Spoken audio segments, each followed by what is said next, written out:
Hi, I'm Johnny Pepper, and I'm here with the Test Pilots, and we're backstage at the Psychomania Rumble, where these guys just played a set, which unfortunately I missed.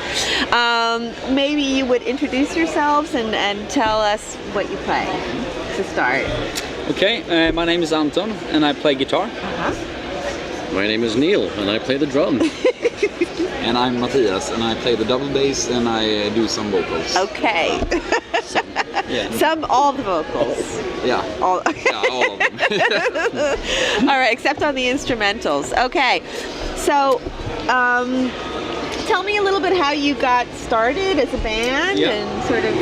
Should you and me take this? Yeah. Okay. Well, yeah. We the Test Pilots was formed from another band. We started in 2002. Called Your Hellraiser and the Graveborn Bastards. Yeah. And we had some influences like Meteors and Demented, and played some years and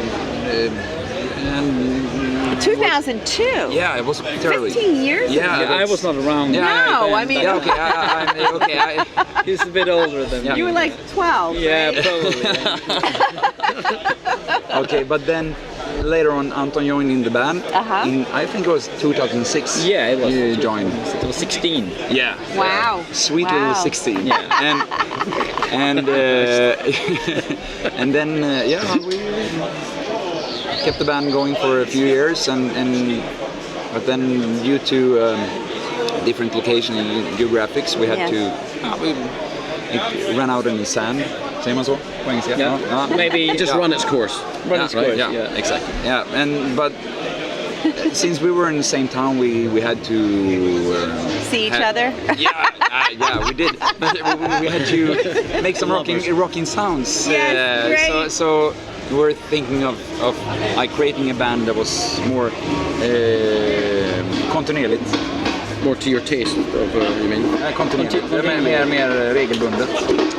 More regular. Yeah, more regular. You know. So not like this like psychobilly.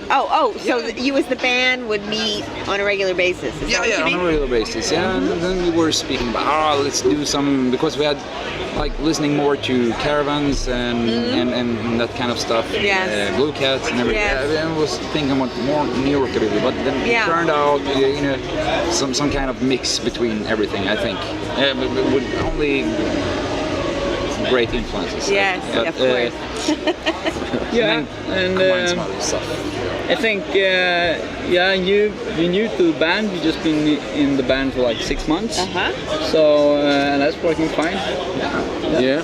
Really fine. I mean, I'm fairly new to the psychobilly scene. That's what makes it so exciting for me. Yeah. Because I've come mainly from a kind of metal background. Okay. From like 25 years of playing in a metal band. Oh, wow. So then you can hear it in the drum fills. I probably can. You're like, but I think it's at the end of the day, it's still rock and roll. You know, it's still kind of. So it's. Well, I think that's a really interesting point, which is about sort of. I was talking with Doily and Mark Robertson earlier, and we were talking about sort of what's happening to the psychobilly scene. A lot of people say that it's dying. And so we were sort of talking about sort of the importance of kind of what's other influences or other people or people with different backgrounds coming in and, let's say, enriching the psychobilly scene. So that's a really perfect example. Yeah, it is. And Anton as well, he's got a jazzy background as well. So it's kind of, I think you're talking about the future of psychobilly from a novice of psychobilly. Right. I think that's. So what is the future of psychobilly? How do young bands, how are young bands going to sort of push themselves forward and keep the scene alive? I think that when we talked with Doily before, and he was like, I think he was trying to make a point about when in like the early 80s, all the new bands were started showing up. There were exciting times because every time there was a band showing up, there was a new sound. Yes. There was something new happening because there was no there was no 30 years of reference. Yes. You know. Yes. And I want to be that, and I want to sound like that. Yes. There was no thing of that. You Yeah. know? There was rockabilly. Yes. And then there was like punk happening Yes. in the early 80s and late 70s, and somehow everyone got their own kind of platform, where they came from, and brought something to the new scene that was happening. And that's been missing for a very long time. Yeah. What's been happening is I think a lot of bands have idols and really like the stuff, which I do as well. Yeah, It's yeah, great, you know. yeah. But we cannot have a total genre of bands where everyone is trying to do something that's already been done. Yes. Because we already have that. You Yes. know, and it doesn't matter how much we love it, you know. Yes. And Because those we really- bands are still playing yeah, too, you know, aren't they? so enjoy it, you know. But so I think what's been happening for a long time is either been a lot of Maybe that's the nature of psychobilly. yeah, maybe like, it's a fusion What do you genre mean? in that It way. should be. Yeah. I think, okej, jag kanske säger för mycket nu, men no. It should be the nature. Yeah. So explicitly, what should be the nature of psychobilly? Develop your own sound. I mean, Yes. like in the 80s with Buenabat's Klingons and Yes. Demented and Meteors. They Yes. have their own sound. Yes. In Kirk, Yeah. everything. They're really different I bands. think now that When you look back, it feels like the nature of psychobilly. yeah, maybe. because it's a fusion genre. It's like been different things that have been compressed, you know. Yes. And if you like. What's been happening, I think, for like during the 90s and now, like it's been kind of I don't like to talk bad about any of the bands like playing great music and so on, you know, but I think it's been either other kinds of music being relabeled as psychobilly in certain ways, or it's been a way of trying to do things as accurate as possible that already been done. Yes. Yeah, and people don't want to put that on the headline. Yes. It doesn't work like that. We need something as exciting as things were in the early 80s. Yes. Yeah. Where there is foundation, which is the same, which is the core, which Yeah. really is the core of the genre. Right. What, right. even if you look at it, like in the early 80s, there was a lot of bands sounding very, very different, but there were still the same places they were playing. Yes, So there's yes. something there Right. which kind of brought them together in a way. Well, Yeah. but how do we get your generation? I'm assuming you guys. Well, you might be a little bit older. Yes. Yes. That's all right. I am too. But young people who are like in their late 20s or even early 30s. How in a time of where there's a kind of ubiquitous music and media and earbuds and iPods and digital music and everything. How do you get young people interested in a music genre that started in the 80s and that is really, about going to shows, wrecking, if you will, a sort of, a social experience. It's not just about listening to the music on your, right? Yeah. It's about the social whole experience. Yeah. Right. And seeing people from all over the world who come to the festival. How do you get young people interested in that? I think that the problem is that people don't recognize what we just talked about here. That it's a need for something it's changing. Yes. Everyone wants to go back. You talked about orthodox, Yes. kind of what rockabilly once was Yes. for in the late 70s and early 80s. Yeah. And there was a kind of a rebellion thing Absolutely. with and against it in a way. Yes. Yeah, and this is what need to be happening now to make the times exciting again. Yes. So everyone feels there's something fresh happening here. Yeah. There's something really interesting, and like it's fresh wind. Well, when I talk to young people like you who are doing bands, I'll include you in No, that. thank you. But who are, making psychobilly bands and making music and practicing and, really into that, playing live, then I sort of think that you're kind of freaks among, you know, the masses of young people who are in their 20s who really, maybe they go to big, huge festivals, you know, with like Glastonbury or, you know, Love Parade or whatever, but they don't really go to see bands play live. Yeah. And I think that is, I may be wrong, but I think that might be part of the reason that psychobilly is struggling. It's often the case with cool music, isn't it? That there's always, you know, people are really, really into it. They're not just. It's not just a, you know, a background music thing. It's like all the cool genres seem to be people that are real enthusiasts and almost geeks in a good way. Yeah, yeah. And geeks are always good in my book. And so that's why it becomes a strong scene. Yes. And another point I was going to make just about.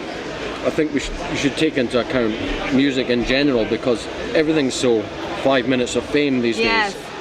That's contributing to the lack of new bands, because you know, as soon as a band gets quite big, they knock them down and a new one comes through. It's not like in the 80s and 90s where record companies gave them time to develop themselves. There's no development time now, and that goes for psychobilly in all genres. Yes, yes. I think it's worth taking that into. Yeah. Well, for the future, I think we really need to see that. Okay, the two options before doesn't really work. So just doing the job that's been done of trying to make it new band sound just as much as an old band did, or taking another kind of genre and kind of relabeling it in psychobilly, doesn't really work either, because it needs to have something which is the core, which really is why when I talked about all the bands sounded different in the early 80s, was something that made them play at the same for example, because there was something in common among them, even though they were very different. And that core need to be brought in today, which I think there's last few years a few really good bands out there doing this, taking the core, and what you can kind of feel it when you hear it, you know. When I hear Magnetics and so on, I can hear there's something completely fresh happening here, but it still has the pure core, which and it's really, in some way, it's a much harder task in some way, I guess, today, because you have to kind of break loose from this, you know. It's so easy to fall back on how things have been sounding, you know. So sort of referencing. All the time, you know. So I think you really have to have another point of view. I think you have to have different influences, like one leg in something, another leg in the core of psychobilly and so on, and trying to bring something which is like express you know, not trying to be something that someone else have done. Is there a generational divide in psychobilly from your perspective? So, you know, you have a lot of the old geezers who come out, you know, Bedlam is a perfect example, you know, it's like all the old British psychobillies go to that. Of course, it's close to home and it's a great festival. I'm not knocking Bedlam. And then you've got sort of the young, and then you've got these clubfoot bands at the top of the bill, making most of the money. And then, you know, you've got the bottom of the bill, the bottom half, let's say, not the bottom of the bill, but the bottom of the half, and which is the younger bands and some young people. So, you know, how do we bring it together? How do we navigate from here? Yeah. What's the way forward? Where's the hope? What do you think? Give us some hope. Not to put you on the hot. I don't want to put you on the spot, but I think that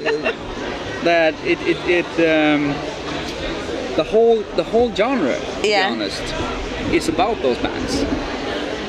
It just circulates around those bands. Yeah. There's really there's so much culture and normativity brought into the culture surrounding these bands.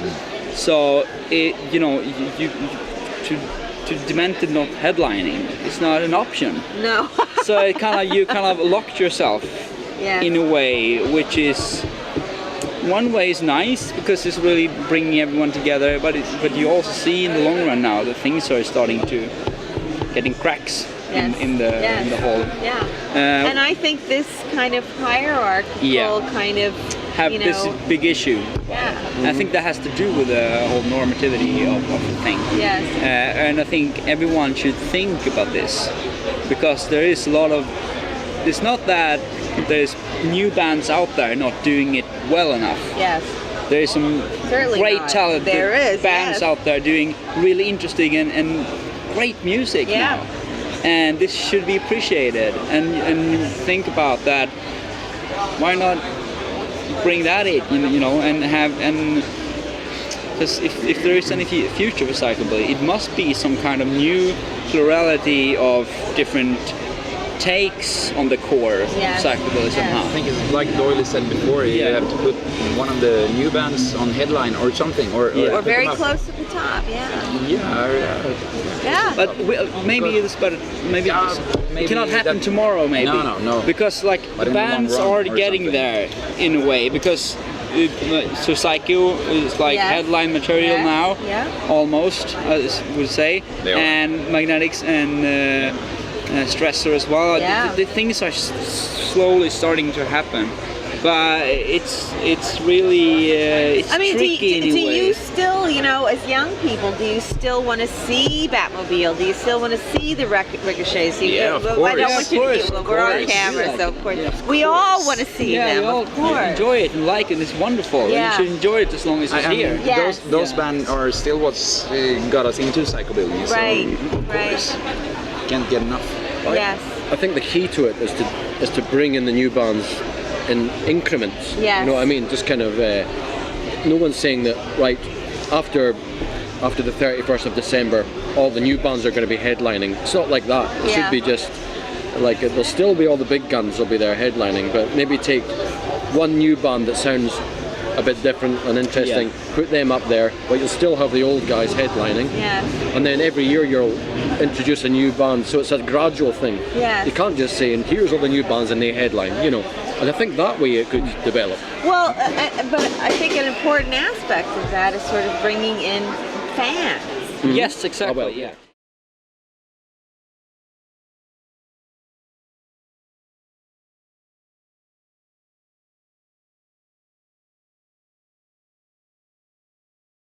To acknowledge what the core is and what is the core? What is the core? What is psychobilly? The core is for me an attitude to it, and a kind of certain rhythm or vibe to it, which is very cocky, but it's elegant in a way.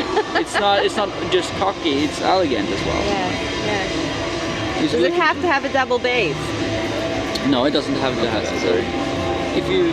No, I don't think so. No, it doesn't have to. No, but it's kind of a big part That's of it. That's a whole other question. Yeah, it's a big. But if you listen to the Meteors were right? Yeah, or listen to an E-bass. Okay, works very well. Yeah. I think it's kind of the same. The core is still the same somehow as Johnny Burnett was doing. You know, like all those very cocky kind of rockabilly wild. things. Go a little wild. That's läget. Ser fram emot att se det sen. Kommer bli ja, vi körde en stund. Well, we could finish up. I think I could.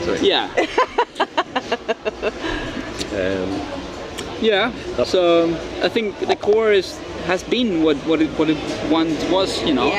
But it takes different shapes. You know, over the history of time, and it needs to take a new shape right now to keep the scene alive. Absolutely. Because you know, us older generation, we're, you know, we have kids and you know, all that stuff, and we're getting older. I mean, you know, 50s, 60s, and you know, you can't. Then it becomes sort of like a retro scene or sort of a nostalgia. It's not what it's about. Boring. Yeah. Well, you come from metal. Mainly, yes. So what's your perspective on the psychobilly scene? Well, my perspective is that it's a strong scene. Everyone's quite loyal. They're really into the music. It's quite geeky in a good way. There's nothing wrong with being a geek. And I think what surprised me was that I thought, okay, I'm joining this new band, and I thought, because I really like the music, and I thought this is going to be a whole new genre I'm coming into here, but it's really not that big a change. I expected a much bigger change, but it's still, like I was saying earlier, I come from a kind of metal background, and it's still rock and roll. It has the roots of blues and punk and rock. Yes. And the metal stuff I like was very punk influenced anyway, so it's not a million miles away from what I've been doing. So yeah, my impression is just it's a small but strong scene, and yeah, I'm still learning a lot about it, but I like it. I'm really enjoying it. Great. It's exciting. Well, thank you, Test Pilots. I've taken up so much of your time, and I know you want to drink beer and talk to your friends and all of that. So thank you very much. Thank you very much. And we look forward to seeing you on a stage again soon. Yeah. Thank you. Thank you. Thank you.